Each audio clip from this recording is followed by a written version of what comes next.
Well, we'll cover it. Make sure you write that down. Yeah, and we'll revisit it I afterwards. want a question about chocolate. You didn't address that. Okay, good. Well, let me hurry up because I'm only on number 6 and I got all right, now watching my time. The muscular system. You know what the muscles are for. It helps us to be able to conduct our daily activities. If the muscles are not strong, then we cannot move. All right? Here's something that is noteworthy.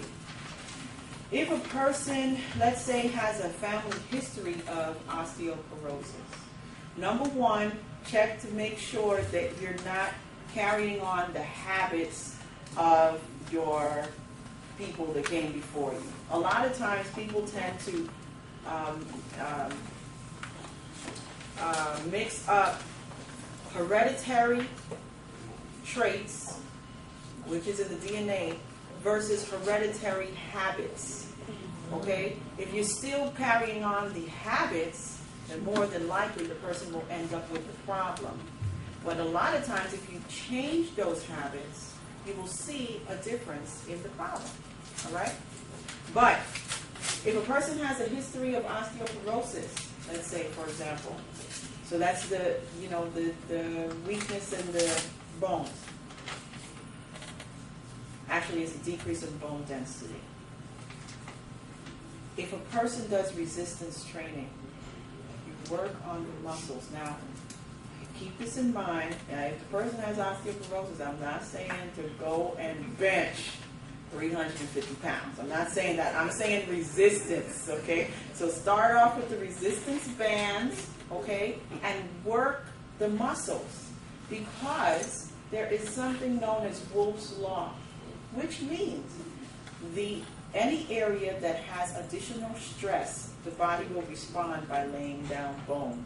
So if the muscle is stronger, it creates more of a demand for that bone to be stronger. Isn't God just amazing the way that it works? It's just awesome. That's the muscular system. I have a question. Write it down for me, Oh, okay. and we'll get to it. Next, we have the reproductive system. Okay? Purpose of the reproductive system. What was God's command to Adam and Eve? Be fruitful, multiply, fill up the earth. Right? Have dominion over it. Now, the reason why I want to focus on here is, ladies and gentlemen, let us keep in mind what we're reproducing. If we're not healthy and it's time to reproduce, then the children become a product of the parents. We have to make sure that we're giving our children good things, okay, when we reproduce. Excretory system. This is something that I really wanted to mention on this particular system. This is just how your body releases certain waste products of your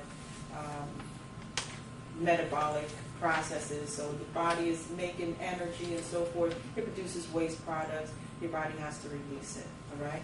Something that I wanted to note with excretion. Underneath our arms, we perspire, right? If you use antiperspirant, you are working against God's purpose for perspiration. Okay? Harmful toxins are released from underneath the armpits, which is why it can have an odor to it. Okay? And within the groin area. When we use antiperspirant, be very careful when you buy it. You want deodorant, because antiperspirant, what it does is it blocks the pores, so it stops the person from perspiring. So then what happens to those harmful waste products that are supposed to be exiting out? There you go. Okay? So, deodorant. Arm & Hammer has deodorant. Walmart has a line of natural deodorants. It has fragrances to it, so don't worry about it. It's going to be covered up. I know some of my patients are like, but, come on. I mean, I stink if I don't, but they have fragrances. You're supposed to sweat. You're supposed to perspire. You're supposed to get those toxins out of your system. All right? So that's something that I really wanted to note with that. Then your respiratory system. Breathing. it is so important to be able to breathe. It's recommended that we take at least 8 deep breaths in. A deep breath does not look like this. It's not a deep breath, okay? A deep breath, your chest is supposed to expand. When you use there you go, perfect. When you use your shoulders, you're recruiting secondary muscles. So these are not the muscles that are involved in breathing. Okay? Maybe laughing, that's good, but breathing, no. We're supposed to work our rib cage, okay? Which is another key thing why it's so important with where that first rib is. A lot of times the rib cage may not be moving the way that it's supposed to, so the person is not able to get as deep of a deep breath.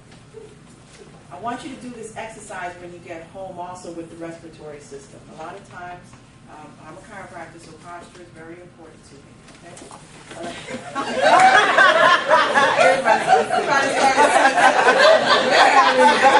You see the expectancy? Right? You put that expectancy out, right? Now, do this exercise at home. Try to take a deep breath in with your head like this. Try to take a deep breath in with that, and then line your ears up with your shoulder and take a deep breath in. And you will notice a significant difference, all right? So that will just keep you in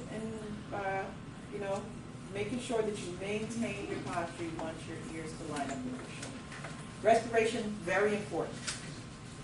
If you do not get the right amount of oxygen, here's the importance about oxygen.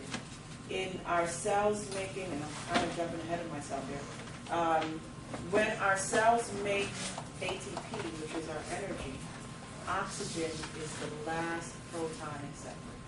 So we need oxygen. If you notice, when you get tired, you yawn. Why? Because your CO2 levels are high, and your body is trying to get oxygen in so that you can you're not tired, right? Yeah, it's a lot different. Now, I said yawn, now everybody's going But oxygen is very, very important, which puts us to the cells, all right? Cells are classified as the basic unit of life. Why? Because a lot of stuff takes place in the cells, okay? Your cells basically make up your organs make up your organ system. So we came from the broader picture, and we're coming down to the smaller picture. As I explained, energy is produced within the cells, all right? So something else that's important with your cells is your water content. I don't know if any of you remember that experiment that you did in science class regarding something that is similar to a cell. Okay? You have, maybe it's just my science class because I went through so many science classes, but you had a jar, and then you had a little sack, okay? And you did a test to see if you put this sack, let's say there's water in the sack, and you put this sack with pure water in a container that has a lot of salt, for example, what happens? The water leaves that particular sack, and so it shrivels, right? But if you reverse it and you put a sack with a lot of salt in to a container that has pure water, the water goes into the sack, okay? So it's the same thing that happens with our cells. Water consumption is extremely important. Here's a key. Water is H2O. So the body breaks it down, it's able to use that oxygen once again in our development of ATP, which is our energy.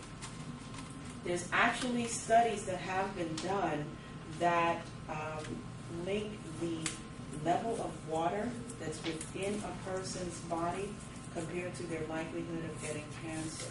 So by just hydrating yourself, making sure that you have water, you can be helping yourself to be healthier right there. You have more clarity of thought. You have cleaner skin if you drink more water. Yeah. The